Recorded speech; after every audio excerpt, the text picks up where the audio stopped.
ప్రపంచమంతా petrol diesel మీద ఆధారపడితే దాన్ని అడ్డం పెట్టుకుని డాలర్ అయినటువంటి డాలర్తో ఇంతకాలం బతికేసింది అమెరికా.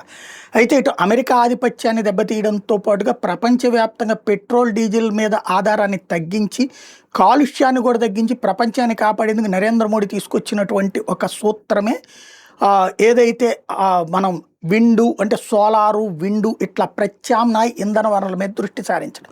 ఇది ఎప్పుడైతే ప్రారంభమైందో అరబ్ దేశాలకు వణుకు పుట్టింది.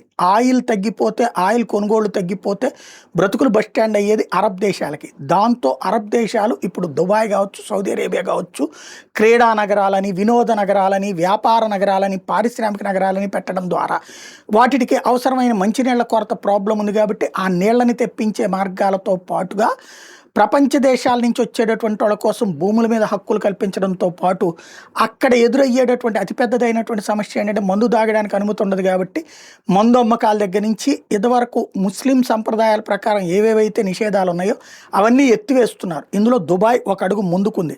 తాజాగా స్కూళ్ళల్లో అభయాకి సంబంధించి బ్యాన్ పెట్టుకొచ్చారు. పబ్లిక్ ప్లేసెస్లో హిజాబ్ అన్నటువంటిది తప్పనిసరి కాదంటూ మార్పులు చేసుకొచ్చారు. అట్లాగే ఏదైతే ప్రేయర్ టైంలో ఖచ్చితంగా అటెండ్ అవ్వాలన్నటువంటి విధానాన్ని పక్కకు పెట్టారు. మరోవైపున మసీదులకు సంబంధించినటువంటి లాట్ సూట్స్ని అంగీకరించకూడదని నిర్ణయించారు.